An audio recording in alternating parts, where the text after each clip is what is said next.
Salut à tous mes petites pailles, on se retrouve pour un épisode assez spécial.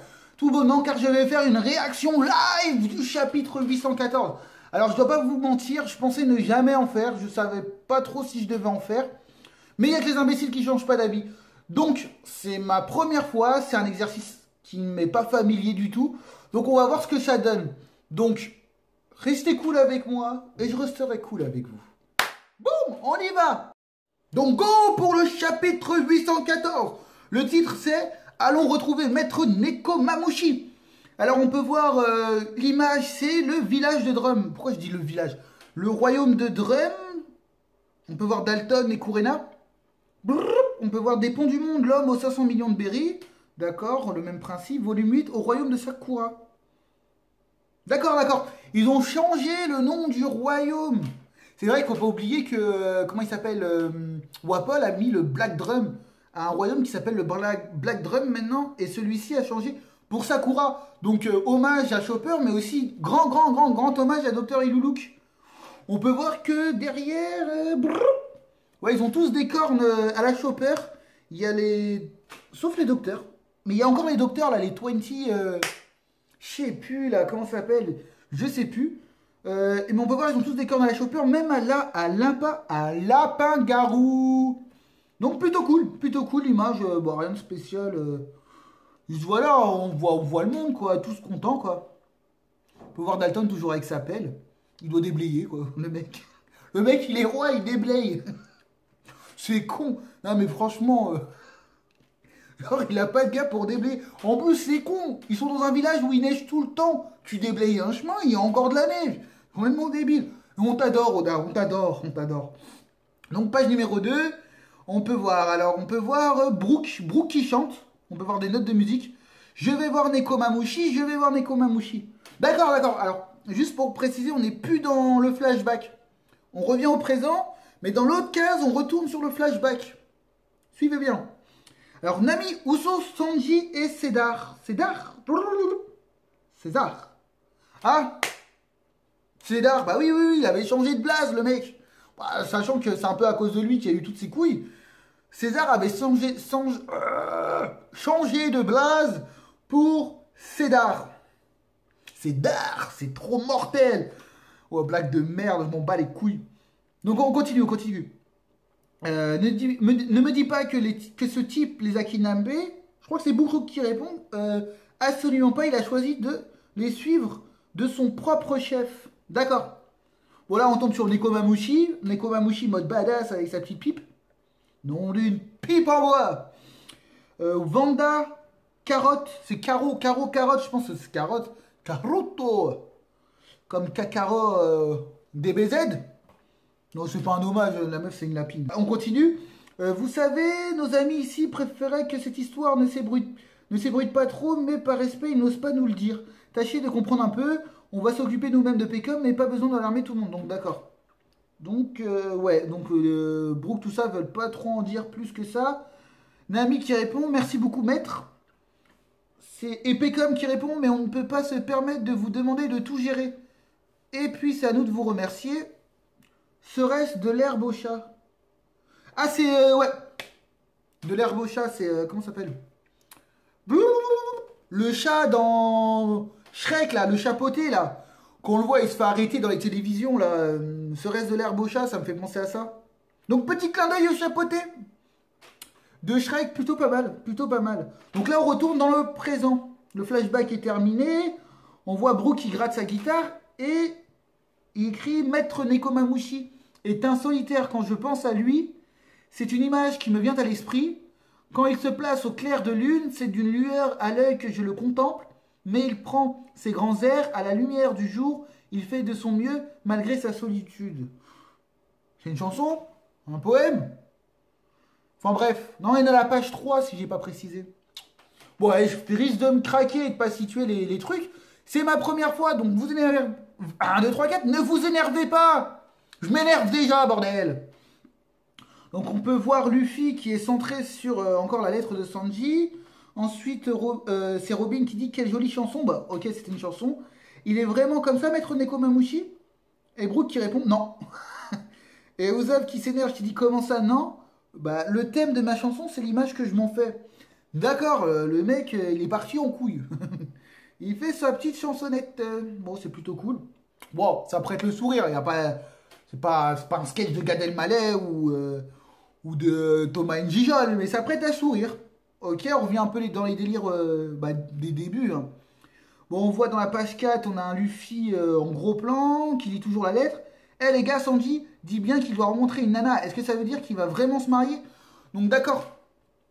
Là, je pense qu'il le savait. Là, ils se rendent compte que, vu le flashback que nous a fait Brooke, que en fait, c'est peut-être pas anodin. C'était pas une simple blague ou un truc qu'il devait faire, le connaissant un peu chaud lapin. Là, ils comprennent que c'est du sérieux en fait. Nami qui répond toujours l'air attristé. Peut-être, peut-être, peut-être pas. Qui sait? Il avait l'air résigné quand il a dit ça. Alors, je crois que c'est Brooke qui répond. Mais en même temps, il a aussi promis de revenir. Ah, j'ai compris. Il va ramener l'heureux élu avec lui. Et ouais, ça va être Luffy. Ce qui signifie qu'on aura un nouveau monde dans notre équipage. Wouh! Big Mom, la fille de Big Mom dans l'équipage des Mugiwara? Indice ou tout simplement propagande? Ouais, je pense que c'est de l'intox. Je pense pas, je pense pas. Je pense qu'il sort comme ça, un truc comme ça. Bon, page, je sais même plus dans quelle page on est, page 5. La future épouse est la fille d'un Yonki, ce qui signifie qu'une fois qu'elle sera mariée, nous deviendrons de fait des subalternes de Big Mom. C'est Brooke qui dit ça. Et t'as Luffy qui répond, ah non, il n'y a pas moyen. Oula, il met un méchant coup de poing. Ah, c'est pas mal. Il met un méchant coup de poing sur le crocodile. Crocodile pas content, hein, parce que ils vont sur Crocodile pour aller voir Nekomamushi. C'était ça hein, qu'ils devaient aller voir. Ouais, je crois que c'est ça, Nekomamushi. Brooke qui répond oui, et je suis convaincu que Sanji pense comme nous. Il était résolument opposé à tout ça. D'accord. Et c'est la raison pour laquelle je me demande qu'adviendra-t-il s'il n'arrive pas à échapper à ce mariage. Chopper qui répond c'est vrai, tel que je connais, si c'était le cas, il s'éloignerait définitivement. Quoi, tu veux dire que Sanji quitterait l'équipage? C'est Luffy qui répond, mais c'est encore pire que de devenir subalterne de Big. Donc d'accord. Donc là, il redonne un coup de poing au crocodile. Il doit être pas content, le croco. Le mec, il les transporte comme ça, à titre gratuit. Hein. Ah, tu vois, il demande pas d'aide, il demande rien. Bam, il se mange deux tas de pas pour pas un rond. Quel enfoiré. Enfin bref. Donc ouais, pour revenir, donc on est bien conscient que bah, voilà, Luffy va pas laisser Sanji se marier avec la fille de Big Mom et encore moins le laisser partir. Donc on se doute bien qu'il va intervenir. Donc déjà, ça met le hola, ça met le là. Le hola, ça met le stop. Le là, ça met. Enfin, voilà. Il a trouvé une solution pour nous libérer, mais je pense qu'il savait que s'il avait voulu, il aurait pu venir avec nous. Le fait qu'il a écrit cette lettre démontre qu'il ne savait qu'il n'avait pas d'autre choix que de partir avec eux, Sanji-kun. Donc c'est Nami qui répond, toujours... bon, on peut voir, hein, une Nami toujours dans l'expectative, intriguée. Elle ne sait pas vraiment le pourquoi du comment, mais elle se doute qu'il a été forcé.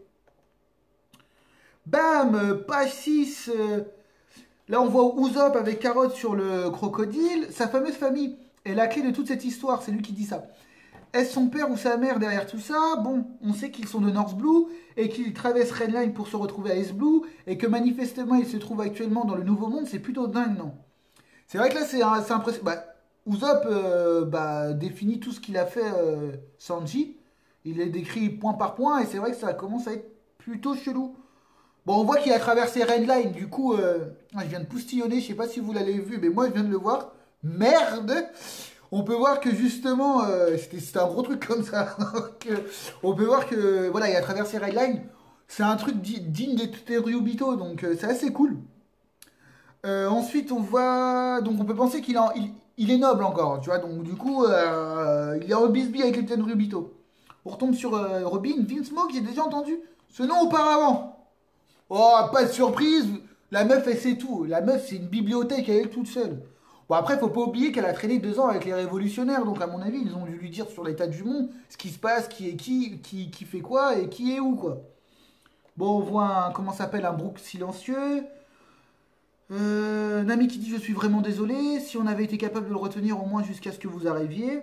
Robin qui répond non, Sanji a choisi délibérément de nous laisser aucune autre option, ce n'est pas votre faute. Là, on voit Chopper en pleurs, mais Robin, et si on ne le revoyait plus jamais? Ce qui est assez marrant, c'est que sur la même image, on voit Frankie, mais il pleure pas du tout. Alors que lui, dès qu'il y a un peu de violon, c'est le premier à chialer. Donc, il reste stoïque. Waouh! En mode, genre, pas mal. Pas mal cette image aussi, j'aime bien. Zoro qui répond, on s'en fout. Chopper qui s'énerve, eh mais. Ah, là, fallait s'en douter, la petite réaction de comment s'appelle Zoro. Hein. On voit l'animosité qu'ils ont entre les deux, donc, rien de bien méchant. Page 7, on voit Zoro. À en juger les circonstances, il est parti comme ça sans même un merci pour tout. Ah, c'est pas mal ça. Chopper énervé, ce n'est pas où je voulais en venir. Et Zoro qui répond, ni même un pardon pour tous les ennuis que je vous ai causés. Ah, excellent.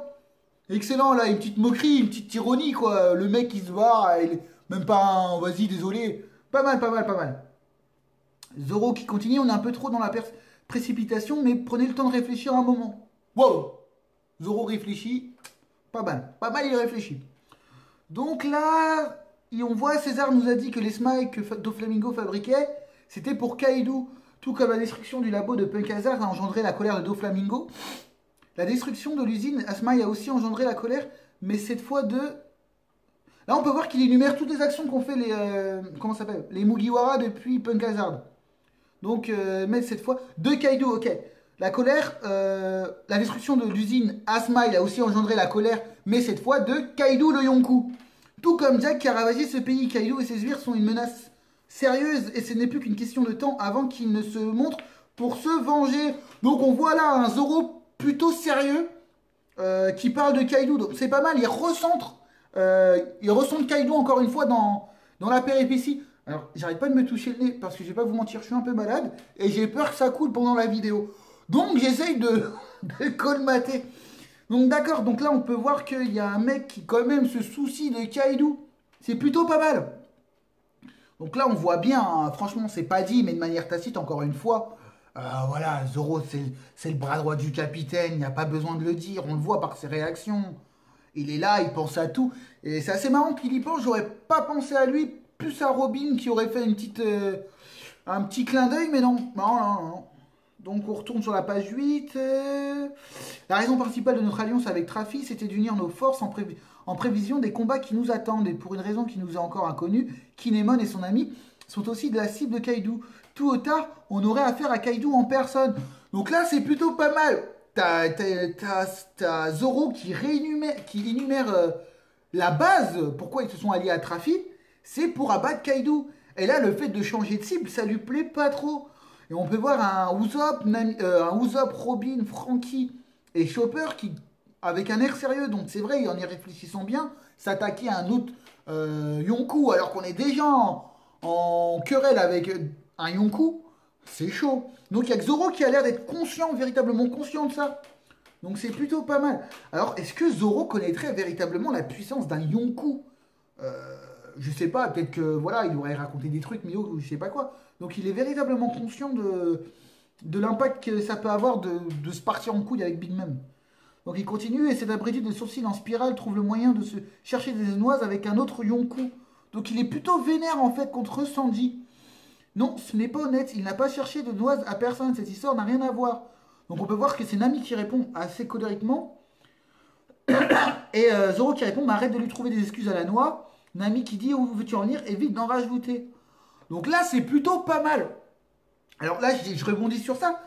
Parce que là, on voit un Zoro plutôt énervé et pas prêt à aider Sanji. Qui dit, vas-y, qu'on le laisse dans sa merde. Donc c'est super surprenant en venant. Je sais qu'il y a une certaine animosité entre ces deux-là.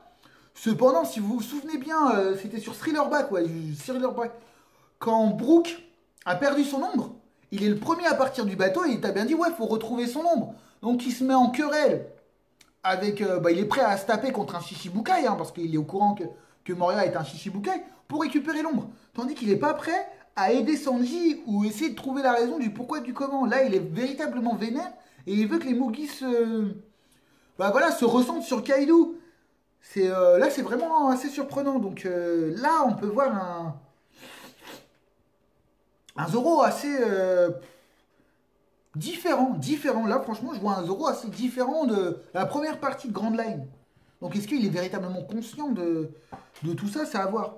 Donc Luffy qui répond, on va jamais savoir ce qui s'est produit. Si on reste là à se disputer, suffit juste d'aller demander directement à Sandy. Ok, d'accord. Hein? T'as Zoro qui crie, oh, Luffy laisse tomber. Donc on est d'accord, le mec il va aller voir Big Mom. Donc ça on devait s'en douter, hein. On va pas se mentir. Tu me dis que tu veux aller rendre visite à Big Mom, c'est toi qui l'as cherché, t'as oublié. Là c'est Usopp qui répond, on est dans la page 9. Franky qui dit, on peut pas aller là-bas sans plan ou stratégie, on va se faire écraser. Donc on est d'accord encore une fois. Robin qui dit, c'est une Yonkou Luffy. Ne l'oublie pas, elle a un tout autre niveau que nos adversaires jusqu'ici. Même elle est intriguée. Même elle prend ses précautions. Donc c'est plutôt pas mal. Luffy qui répond, donc on va s'infiltrer. Usopp qui dit, fais pas comme si c'était facile. Et Chopper qui dit, pour être honnête, c'est pas comme si nous n'avons aucun moyen de les retrouver. Quoi? D'accord, hop. Quoi? C'est Usopp qui répond, ça gratte encore. Brook qui répond, il a raison, l'équipage de Big Mom a oublié quelqu'un de plutôt important dans leur hâte. S'il est réveillé, nous pourrons peut-être lui demander une chose ou deux. On ferait mieux d'aller le rendre visite. Bon, bah là, c'est Pecom. Donc c'est Pecom. Donc c'est sûr, Pecom est en vie. He's alive. Born to be alive. Donc Pecom est en vie, donc c'était pas la grosse surprise, on se doutait bien qu'il allait aider les Mugiwara, qu'il allait même les diriger vers Whole Cake. Donc encore une fois, pas trop surpris. Pas de très grosse surprise jusqu'à maintenant. Donc la double page, ouais, c'est pas mal. Donc, forêt de la baleine, quartier résidentiel des gardiens. Donc ok, c'est là que vit Nekomamushi. On peut voir une grosse baleine derrière, avec les arbres, la forêt, et encore les petits arbres ronds, là, comme dans la mini-aventure des nerfs. Donc on voit, oh, Garchu. Oh, et tout le monde, ce sont les pirates du chapeau de paille. Franky qui on dirait que cet endroit était aussi ravagé. Ouais, on peut voir qu'il a été ravagé aussi par Jack. Donc Jack est bel et bien allé dans la baleine, dans la forêt de la baleine. Donc je pense qu'il a vraiment fait toute l'île. Chopper est là, tout le monde. Ok, d'accord. Donc là, c'est Luffy qui répond, quand on regarde de près, l'arbre de la baleine est vraiment énorme. Hein? Quand on regarde de près, ah, l'arbre, virgule. Excusez-moi, il y a les virgules. L'arbre de la baleine est vraiment énorme. Ouais, c'est vrai qu'elle est plutôt immense quand même. Et là, t'as Zoro qui dit, c'est moi ou les Minx guérissent super vite. Et ce n'est pas que toi, c'est Nami qui doit répondre, je pense.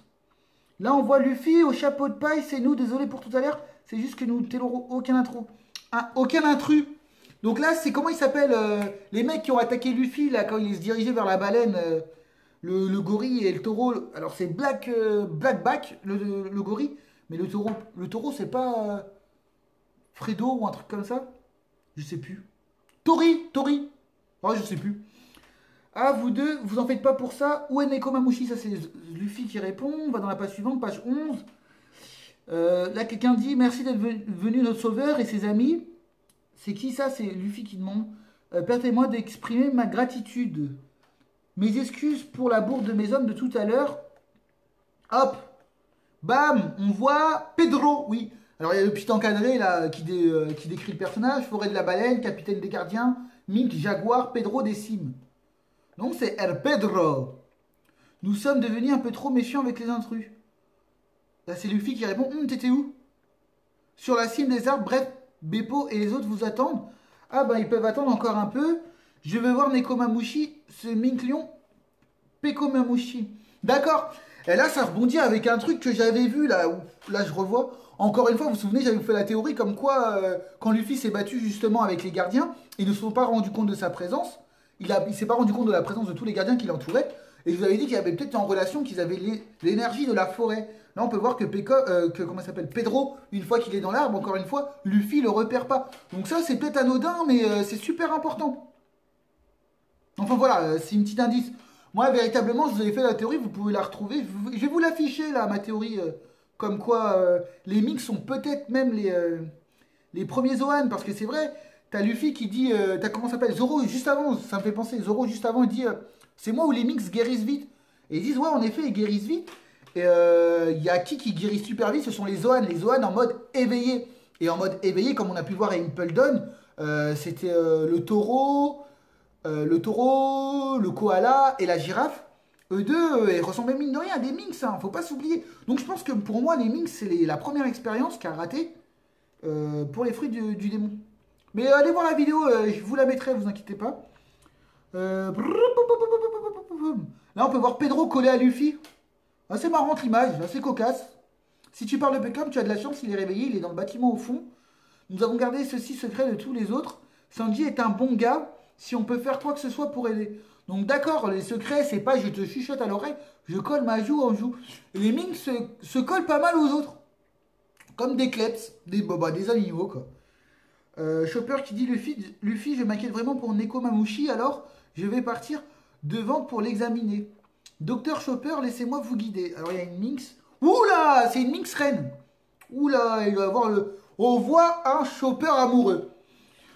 Wouh, Chopper amoureux. Moi personnellement, je pensais qu'il allait s'accoler derrière l'oreille pendant tout le One Piece, mais là on peut voir qu'il a trouvé chaussure à son pied, car il peut se mettre en mi-homme, mi-animal. Donc un Minx, il devient plus ou moins un Minx. Donc ça c'est plutôt pas mal. Enfin, le seul Mugiwara qui devra se la... Non, même pas, ils sont deux. Les deux Mugiwara qui peuvent plus se la coller... qui peuvent plus avoir des relations et qui se la collent derrière l'oreille. Frankie, son zizi est devenu métal. Et comment ça s'appelle Brooke. Parce que moi, pour ma part, je sais qu'il n'y a pas de dose dans le zizi. Donc, à la trappe. Donc t'as Usopp qui répond Oh Chopper, pourquoi t'es tout raide? Je suis pas raide, idiot. Par ici, s'il vous plaît. Ok, t'es bizarre, mec. Donc, d'accord, situation amoureuse. Le maître est dans son bain en ce moment. Ok. Attends son bain. Ok. Voilà, on peut voir Neko Mamushi. Miu, miu, miu. Le mec, il chante. Miu, miu, miu. Les lasagnes sont les meilleures. Les lasagnes. Pas du Garfield, ça. Enfin, je sais pas. Ouais, si, Garfield. Donc, on peut voir, il y a pas mal de clins d'œil. Hein. Il y a eu, comment ça s'appelle le chapeauté et là, Garfield. C'est pas mal, je pense qu'il va nous faire tous les chats super connus. Ça se trouve, il nous fera les Cat Size, les Aristochats, ça pourrait être pas mal. Donc on peut voir, ouais, ouais. Alors moi, pour moi, je pense qu'il a... Là, on voit, il est rempli de bandages, Nekomamushi. On peut voir qu'il a une cuillère collée à la main. C'est plutôt pas mal. Non, à la main, au bras gauche, là où la main a été coupée. Parce que pour moi, je pensais que c'était le bras, mais en fait, c'est la main qui a été coupée. Ah, il y a un truc qui m'intrigue, là. Ouais, il a un collier autour du cou, je sais pas ce que c'est. Mais peut-être ça pourrait avoir son importance. Ouais, Nekomamushi, c'est Chopper qui crie. Je croyais t'avoir dit que les bains étaient interdits, tes plaies vont se réouvrir. Tu es aussi censé manger. Et je t'ai interdit d'utiliser ton bras gauche. Nekomamushi qui répond Groyania. Yo Chopper, ne t'en fais pas, détends-toi, je suis le genre d'homme qui aime sa liberté. Ok, page 14. Brou, brou, brou, brou, brou. T'as Chopper qui dit il est plus grand que je l'imaginais. T'as Chopper qui s'énerve, n'ignore pas mes instructions. Désolé, mais les mots d'un docteur ne sont que oh là, des mots en l'air pour moi. Je me suis toujours pas habitué à ne pas voir ma main gauche. Je ne pourrais plus applaudir gros gnagna. Gros gnagna. Je le fais gros gnagna parce que je sais pas comment on dit. Ah, vous faites partie des pirates du chapeau de paille. Vous nous avez vraiment sauvés. Alors là, il enlace Usopp et Robin. Il est rempli d'eau en plus. Donc là, on peut voir un Nekomamushi pas si méchant que ça. Quand il s'est avéré contre Jack, on pensait qu'il était antipathique et voire limite, je sais pas comment on dit, raciste envers les humains. Ouais, voilà, qu'il pouvait pas blairer les humains, mais en fait, pas tant que ça. Pas tant que ça. Bon, il continue. Je vous promets qu'un jour, je rembourserai ma dette, malgré mon apparence. Je ne fuis jamais mes responsabilités. D'accord. Voilà, on voit une balle rentrer par une fenêtre, je crois. Vous avez dit, oh, une balle. Et t'as Nekomamushi qui dit ouais, une balle. Chopper qui crie qu'est-ce que tu comprends pas dans limite tes mouvements. Mouais. Ah, regarde, t'as aussi rouvrir tes plaies. Bon, t'as Nekomamushi qui a ouvert ses plaies, il est en sang. Bon, bah super, ok. Bon, voilà, les pages là, rien d'exceptionnel, ça nous montre que juste que Nekomamushi n'est pas aussi méchant qu'il paraît l'être. Ouais, ok, bon, ouais. C'est un peu gros des fois. Trop caricatural pour ma part. C'est sympa, mais voilà. Donc là, page 15. Écoute, la seule raison... Bon, on le voit allongé. On le voit allongé. Il y a Robin et Chopper. Et Nekomamushi qui dit oh, écoute, la seule raison pour laquelle je suis dans ce lit, c'est parce que je l'ai voulu. J'en avais envie, pigé, d'accord. Ouais, peu importe, tiens-toi tranquille, voilà ta piqûre. C'est ce que dit Chopper. Oh, et toi là, prends cette queue de renard. Donc d'accord, il parle à Robin. Comme ça, elle fait... Ouais, Chopper finissant pendant un coup que je suis... Ah, j'en ai marre. Chopper finissant en un coup pendant que je suis distrait. Je croyais que t'allais dire ne pas bouger, Chopper Girl. Attends, ce type a peur des piqûres en ressemblant à ça. C'est Usopp qui parle. Ouais, encore une fois, que des traits d'humour. Yo yo yo, ce type est vraiment tendance. Bah, c'est Brooke qui parle. Nekomamushi, je me sens déjà mieux. Et maintenant?